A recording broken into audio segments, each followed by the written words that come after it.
तर मित्रांनो, तुम्हाला ऐकून नवल वाटेल, पण 80% ट्रेडर लॉस करतात. तर कारण काय? चार्ट पॅटर्न त्यांच्या समोर बनत असतो, पण ते ओळखू शकत नाही. तर आजच्या या व्हिडिओमध्ये आपण तेच पाहणार आहोत की चार्ट पॅटर्न कसं ओळखायचं आणि आपला नफा कसा वाढवायचा. तर चला तर मग सुरू करूया. नमस्कार मित्रांनो, स्वागत आहे आपल्या YouTube चॅनलमध्ये, ज्याचं नाव आहे माझा काय फायदा. सर्वप्रथम आपण जो मागील व्हिडिओला प्रतिसाद दिला आहे त्याबद्दल आपल्या सर्वांचे धन्यवाद. मित्रांनो, जो व्हिडिओ तुम्हाला आवडला असेल तर नक्की तुम्ही त्या व्हिडिओला लाईक करा, चॅनलला सबस्क्राईब करा आणि शेअर करायला विसरू नका अशा व्यक्तीसोबत ज्याला तुम्ही भविष्यात सक्सेसफुल होताना बघायचं आहे. चला तर मग आजच्या व्हिडिओला सुरू करूया. आजचा आपला विषय असणार आहे चार्ट पॅटर्न. ॲक्च्युली असतं काय चार्ट पॅटर्न? तर चार्ट पॅटर्न म्हणजे आपला जो स्टॉक मार्केट किंवा आपला जो शेअर आहे त्याच्यावरचा जो चार्ट बनला आहे, तर त्या चार्टवर असे काही डिझाईन बनणं की ज्या डिझाईन बनल्यानंतर आपण त्याची फ्युचर प्राईसची ती प्रेडिक्ट करू शकतो की तो जो शेअर आहे तो वरच्या दिशेला जाईल की खालच्या दिशेला. तर हे समजण्यासाठी स्टॉक मार्केटमध्ये चार्ट्स पॅटर्न्स हे फार फेमस आहे. आणि आजपर्यंत तुम्ही जेवढे पण यूट्यूबवर व्हिडिओ बघितले असणार तर त्यात फक्त एवढंच म्हटलं आहे की हा चार्ट बनल्यानंतर प्राईस ह्या दिशेने मूव्ह करते आणि हा चार्ट बनल्यानंतर त्या दिशेने. पण आपण कधी विचार केला आहे की प्राईस त्याच दिशेने का मूव्ह करते? याच्या मागची कधी आपण सायकोलॉजी समजून घेण्याचा विचार केला आहे का? तर नाही. तर आपण आज या व्हिडिओमध्ये सायकोलॉजी पण समजून घेऊया. चार्ट पॅटर्न बघण्याआधी काही महत्त्वाचे कन्सेप्ट आहेत, ते बघून घेऊ. जर हे गोष्टी कळली तर तुम्हाला नेक्स्ट काही व्हिडिओमध्ये जेव्हा मी हे टर्म्स वापरेल त्यावेळेस तुम्हाला बाउन्सर नको जायला, त्यामुळे हे महत्त्वाचे आहे. तर हे सर्वप्रथम सुरू करूया अप ट्रेंड. तर ट्रेंडपासून सुरू करायचं. ट्रेंड कसा असतो? ज्याप्रमाणे आपण आपल्या नेहमीच्या भाषेत म्हणतो की सध्या याचा ट्रेंड चालला आहे, सध्या त्याचा ट्रेंड चालला आहे, तसं मार्केटमध्ये पण प्रत्येक शेअरचा किंवा मार्केटचा ओव्हरऑल निफ्टी वगैरे जे म्हणतो आपण त्यांचा पण एक ट्रेंड असतो. तर समजा आपण एक शेअरचं एक्झाम्पल घेऊया. जर तो शेअर सातत्याने हायर हाय आणि हायर लो बनवत चाललाय तर त्याला अप ट्रेंडमध्ये म्हणतात. तर हायर हाय आणि हायर लोचा अर्थ काय? की हा जो वरचा भाग आहे याला म्हणतो आपण हाय, या भागाला म्हणतो लो. ठीक आहे, याला पुन्हा हाय, याला लो. तर ह्या हायपेक्षा हा जो हाय बनवला आहे त्याने, तर हा वरतीच आहे, त्यामुळे हा अप ट्रेंडमधला चार्ट. तर सेम कन्सेप्ट असते लोमध्ये पण. हायर हाय जसा आहे तसा हायर लो, हा लोपेक्षा हा लो कमीच आहे, त्यामुळे हा अप ट्रेंडचा स्टॉक आहे. आणि जर आपल्याला आता हायर हाय हायर लो ह्या भानगडीतही नसेल पडायचं तर सरळ सरळ बघू शकतो आपण. एक कन्सेप्ट समजा की काही डोंगराळ प्रदेश आहे, त्यात बघू शकता तुम्ही या डोंगरापेक्षा या डोंगराची हाईट जास्त आहे, त्यापेक्षा याची हाईट जास्त आहे, त्याच्या पुढच्याची हाईट जास्त आहे.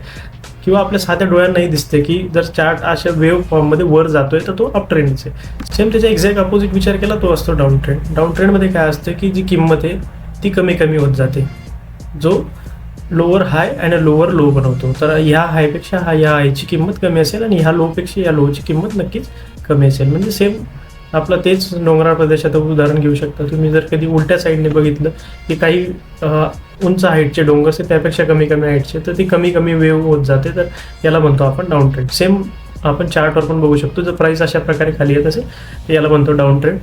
तिसरा पॅटर्न आहे ट्रेंडमध्ये, तो असतो साईडवेज. साईडवेज म्हणजे की तो स्टॉक जो आहे तो ना वरच्या दिशेला जातोय ना खालच्या दिशेला, तो तेवढंच एक रेंज बनवली आणि त्याच रेंजमध्ये तो वर खाली खेळतो, त्याला म्हणतो साईडवेज. हे झाले ट्रेंडचे प्रकार. त्यानंतर आणखी आपण दोन कन्सेप्ट बघूया. एक असतो रेजिस्टन्स आणि एक असतो सपोर्ट. तर हे पण फार महत्त्वाचे आहेत.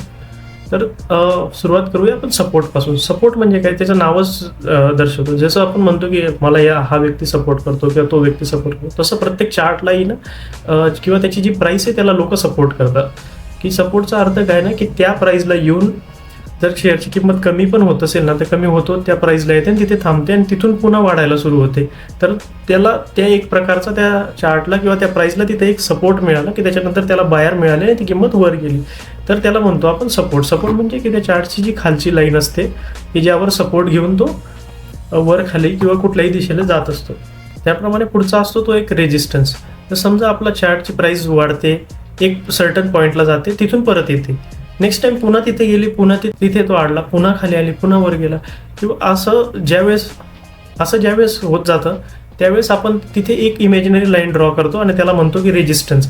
रेजिस्टन्स म्हणजे की सध्या ज्याप्रमाणे आपण आपल्या कॉमन लाईफमध्ये म्हणतो की ठीक आहे, ही आपली बाउंड्री ही सेट केलेली, याच्यावर मला जाता येत नाही, मी बऱ्याच वेळा प्रयत्न केला पण सध्या तरी मी त्या याच्यापर्यंत जाऊ शकलो नाही. तर तो जो एक अडवणूक करणारा भाग असतो त्यालाच म्हणतो आपण रेजिस्टर. तर आपण आता ट्रेंड लाईन ड्रॉ कशी करायची हे पण बघूया. तर ही एक वेबसाईट आहे जिचं नाव आहे in.trading. यावर तुम्ही पण आपलं अकाउंट बनवू शकता आणि प्रॅक्टिस करण्यासाठी एक छान वेबसाईट आहे. तर आपण आपलं अकाउंट बनवलं, त्यानंतर आपण एक चार्ट ओपन केला आहे. तर आता त्यावर बघूया की ट्रेंड लाईन कशी काढायची. ठीक आहे, तर इथे ट्रेंड लाईन टूल्स नावाचा एक ऑप्शन आहे, त्याच्यावर गेल्यानंतर एक ट्रेंड लाईनचं ऑप्शन आहे, ते सिलेक्ट केलं आपण की आपण एक पॉईंट पकडला कुठला तरी, आणि त्यानंतर आपण त्यावर जास्तीत जास्त जितकेही पॉईंट आपले त्या लाईनला ॲडजस्ट होतील ते ड्रॉ करण्याचा प्रयत्न करू. जशा प्रकारे आपण शाळेत ग्राफ काढायचो आणि ज्यात जास्तीत जास्त पॉईंट एका लाईनीला येऊ शकतील हे चेक करतो, त्याप्रमाणे आपल्याला सेम ट्रेंड लाईन पण काढायची. तर ही झाली, ही ट्रेंड लाईन काढल्यानंतर आपल्याला कळतंय की हा जो स्टॉक आहे हा सध्या अप ट्रेंडला दिसतोय. जर स्टॉक डाऊन ट्रेंडमध्ये असेल तर आपल्याला त्याचे हायज जे ते कन्सिडर करावं लागतात. तर ते कसे करायचे ते बघूया.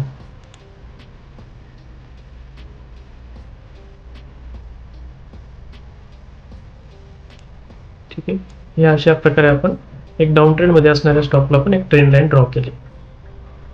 आता आपण ॲक्च्युअल पॅटर्न बघायला सुरू करूया. तर सर्वप्रथम आपण बघू आजचा पहिला पॅटर्न, त्याचं नाव आहे कप अँड हँडल. जर तुम्ही नाव बघितलं कप अँड हँडल, त्याप्रमाणेच त्या चार्ट पॅटर्न तो फॉर्म होतो.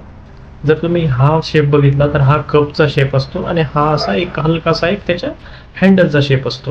तर समजा याच्या मागची आपण सायकॉलॉजी बघूया. काही काळापासून सेलर्स हे ॲक्टिव्ह होते आणि ते बऱ्याच काळापासून हळूहळू ते शेअरमध्ये विक्री करत होते. तर हळूहळू विक्री करत करत इथे आल्यानंतर बऱ्यापैकी सेलर्स जे आहेत ते कमी झाले हळूहळू, आणि तिथून आता जे बायर्स आहेत त्यांनी एंट्री सुरू केली. बायर्स म्हणजे घेणारे, सेलर्स म्हणजे विकणारे. त्यामुळे त्यांनी आता हळूहळू एंट्री करायला सुरू केली. इथून सेलर कमी होत आहे आणि बायर्स वाढत आहेत. त्यामुळे हळूहळू या स्टॉकची प्राईस पुन्हा वर जायला सुरू झाली आणि एकदा ती जुन्या लेवलला आली रेजिस्टन्सच्या, तर पुन्हा त्या लेवलला आल्यानंतर ज्या लोकांनी इथून त्या प्राईजमध्ये घेण्याची सुरुवात केली होती त्यापैकी काही लोकांनी इथं आल्यानंतर त्यांचा प्रॉफिट बुक केला. त्यामुळे हलकीशी प्राईस ही रिट्रेस झाली. काही कालांतराने आणखी नवीन बायर्स आले की ज्यांनी पुन्हा त्या किंमत वाढायला मदत केली. आणि ज्याप्रमाणे जर इथून आपण म्हणतोय एक तर हा कन्सिडर करूया किंवा हा जो केला तर हा थोडासा सेफ साईडला असतो, आणि इथून एकदा जर तो ब्रेकआउट मिळाला तर ब्रेकआउट नंतर आणखी काही जे नवीन बायर्स आहेत ते पण एंटर होतात. त्यामुळे यानंतर जी किंमत बघायला मिळते ही सहसा ही वाढतच असते. त्यामुळे हा एक बुलिश पॅटर्न आहे. तर आपण यात आपण रिस्क टू रिवॉर्ड पण बघतो की आपण आपला आता की एवढी रिस्क तर घेतोय आपल्या, तर रिवॉर्ड तरी किती मिळाला पाहिजे, कारण आपला काहीतरी टार्गेट असला पाहिजे की कितीपर्यंत आपण सॅटिस्फाय होऊ त्या किमतीला. तर ते जर आपल्याला सेट करायचं असेल तर आपण जर टार्गेटचा विचार केला तर टार्गेट आपण हेच ठेवतो की ह्या एक रेजिस्टन्स लाईन, तर कपचा जो बॉटम पार्ट आहे मधला, त्यामध्ये जेवढा पण डिफरन्स आहे तर तेवढाच डिफरन्स जो आहे आपण पुढे आपला टार्गेट सेट करतो की आता एवढा प्राईस झाला की इथून मी तो स्टॉक विकेल. असा पॅटर्न आहे आपला डबल बॉटम.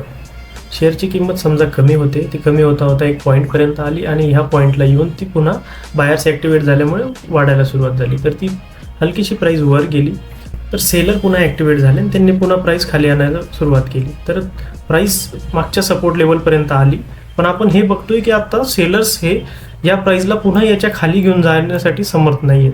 तर बायर्स एंटर झाले आणि बायर्सने पुन्हा याची किंमत वाढायला सुरुवात केली. तर ती जशी वाढली त्यानंतर काही काळाने इथं एक ब्रेकआउट मिळाला. ब्रेकआउट मिळाल्यानंतर पुन्हा जे काही आणखी बायर्स आहेत ते ब्रेकआउट स्टॉककडे बघून पुन्हा एंटर झाले. त्यानंतर ती याची किंमत ही जनरली वाढत असते. असं हे डबल बॉटम चार्ट सांगत असतो. पण जे पण आपल्याला हा ब्रेकआउट बघायचा आहे की हा ब्रेकआउट हा फक्त एकच सिग्नल नसतो, तर ब्रेकआउटला अजून काही सपोर्टिव्ह सिग्नल बघावं लागतं, जसं आहे की RSI, MACD आणि व्हॉल्यूम, ह्या 3 गोष्टी बघायच्या. त्यानंतर आपल्याला कन्फर्म होतं की हा जो ब्रेकआउट आहे हा खरा आहे किंवा फेक ब्रेकआउट आहे. त्यानंतर पुढचं पॅटर्न आहे आपला डबल टॉप. तर डबल टॉप काय असतो हे बघूया. डबल टॉप हे एक्झॅक्ट अपोजिट असतं की डबल बॉटमच्या, पण डबल टॉप हा बेरिश पॅटर्न आहे. डबल बॉटम हा जो होता तो बुलिश पॅटर्न, म्हणजे त्यानंतर किंमत वाढते, डबल टॉप नंतर ही किंमत कमी होते. तुम्ही चार्टवर बघू शकता. जर समजा आता शेअरची प्राइस ही वाढल्यानंतर ती एका सर्टन पॉईंटपर्यंत गेली, थांबली, तिथून सेलर ॲक्टिवेट झाले, त्यांनी स्टॉक विकायला सुरू केला किंवा हलकासं करेक्शन आलं. त्यानंतर प्राइस आली ती नेकलाईनपर्यंत, नेकलाईन किंवा सपोर्ट म्हणू शकतो की तिथून त्या प्राइसने सपोर्ट घेतला. पुन्हा बायर्स ॲक्टिवेट झाले आणि पुन्हा त्यांनी एक सर्टन लेवलपर्यंत गेली. पण लास्ट टाइम जो पण रेजिस्टन्स होता त्या रेजिस्टन्सला जाऊन ती प्राइस थांबली आणि बायर्स आता त्या प्राइसच्या वर त्या स्टॉकला घेऊन जायला असमर्थ हे दर्शवतात. त्यानंतर त्याची किंमत पुन्हा हळूहळू कमी व्हायला सुरू झाली. आणखी सेलर्स ॲक्टिवेट झाले, आणखी पुन्हा ती प्राइस त्या सेम नेकलाईनपर्यंत आली आणि त्यानंतर मिळाला त्याला एक ब्रेकआउट.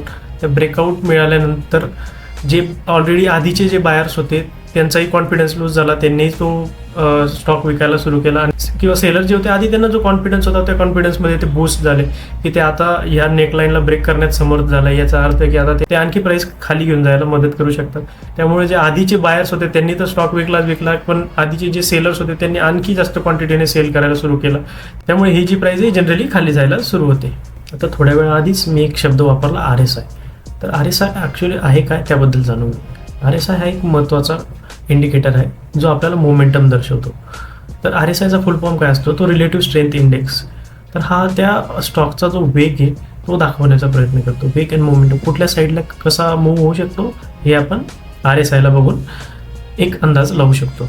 तर RSI आहे काय, ते कसा बनलेला आहे. तर RSI हा 0 ते 100 या डिजिटमध्ये दाखवला जातो आणि RSIमध्ये 2 मेजर लेवल असतात. एक असते 30%ची लेवल आणि एक असते 70%ची लेवल. जर 70%च्या वरती त्याला म्हटलं जातं ओव्हरबॉट आणि 30%च्या खाली म्हटलं जातं ओव्हरसोल्ड.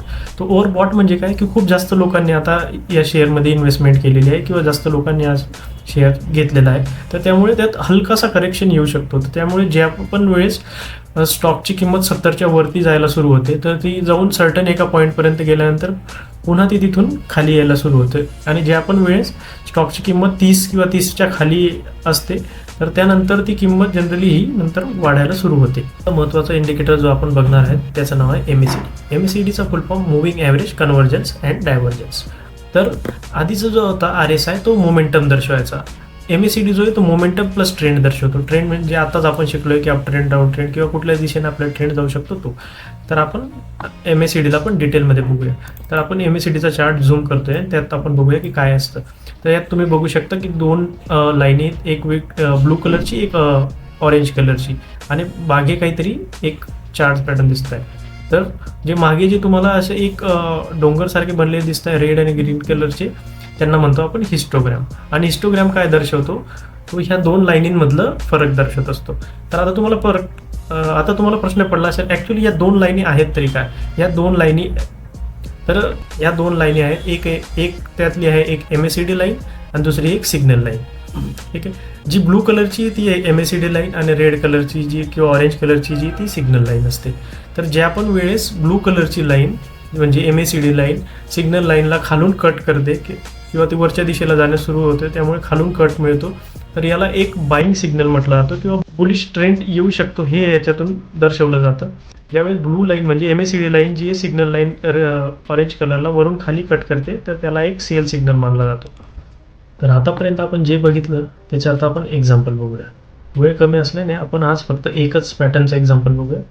बाकी पॅटर्न तुम्ही घरी अभ्यास करू शकता किंवा आपण फ्युचरमध्ये जे पण आपले व्हिडिओ येणार आहेत त्यात आपण डिस्कस करूया. ठीक आहे. तर हा चार्ट आहे पॉलीकॅपचा. तर पॉलीकॅपमध्ये तुम्ही बघू शकता जे प्राईस ही घसरत होती. घसरता एक कप शेप बनला. हा बघू शकता तुम्ही, हा कप शेप आणि हा त्याचा पुढचा हँडल शेप. हँडल नंतर त्याने ब्रेकआउट दिला. तर आता आपण बघूया ब्रेकआउट हा त्यावेळेस व्हॉल्यूम जास्त होता की नाही. तर आपण या चार्टला थोडासा आणखी जर झूम केला आणि बघितला तर ब्रेकआउटच्या वेळेस हा व्हॉल्यूम जो आहे तो ॲक्च्युली व्हॉल्यूम शेजारच्या कॅन्डल्सपेक्षा हा जास्तच होता. म्हणजे आपण समजू शकतो की हा जो ब्रेकआउट आहे हा जेन्युइन आहे. दुसरे कन्फर्मेशन आपण घेतो ते येतो RSI ने. RSI हा त्यावेळेस 50पेक्षा वर असला पाहिजे. तर तो ऑलमोस्ट 62 होता म्हणजे 50पेक्षा वरच होता. पुढचं कन्फर्मेशन मिळतं MACD ने. तर MACDची जी लाईन आहे तिने सिग्नल लाईनला खालून एक कट दिला आहे म्हणजे जो ट्रेंड आहे तो ट्रेंड हा अप ट्रेंड दर्शवतो. तर ह्या 3 कन्फर्मेशन नंतर आपण म्हणू शकतो की हा स्टॉक जो आहे हा आता भविष्यात वाढू शकतो. त्यामुळे जर जनरली एंट्री पॉईंट हा इथं असला पाहिजे आणि त्याचा जो टार्गेट आहे तर टार्गेटबद्दल बघूया आपण. तर जनरली लोक जे टार्गेट घेऊन चालतात ते ह्या जे व्हॅलीची जी डेप्थ आहे तेवढीच टार्गेट वरती घेऊन चालतात. व्हॅलीची डेप्थ आपण कन्सिडर केली तर आपण राऊंड फिगर कन्सिडर करू शकतो. ती 5200 पासून 6200 म्हणजे 1111 पॉईंटचा किंवा 1111 रुपयाचा फरक होता. तेवढाच आपण आता ह्या रेजिस्टन्स लाईनीपासून वरती कन्सिडर करायचा. तो असेल आपला टार्गेट. तेवढा टार्गेट अचीव झाल्यानंतर जनरली लोक या स्टॉकमधून बाहेर पडतात. तर बघूया तेवढा टार्गेट अचीव होतोय की नाही. तर 1111चा टार्गेट 6200 नंतर 7200 किंवा 7300 पर्यंत बघू शकतो. 7300 300 400 तर बघू शकतो 7400 पर्यंत टार्गेट तर आरामात अचीव झालाय. तर इथून जनरली लोक एक्झिट करतात. तर ह्या स्ट्रॅटेजीला म्हणतात कप अँड हँडल स्ट्रॅटेजी. ठीक आहे. तर आजच्या व्हिडिओत एवढंच मित्रांनो. असंच तुमचं प्रेम आणि तुमचा सपोर्ट असू द्या. व्हिडिओ आवडला असेल तर नक्कीच व्हिडिओला लाईक करा, चॅनलला सबस्क्राईब करा आणि शेअर करायला विसरू नका आपल्या जवळच्या व्यक्तीला. चला धन्यवाद. जय हिंद, जय महाराष्ट्र.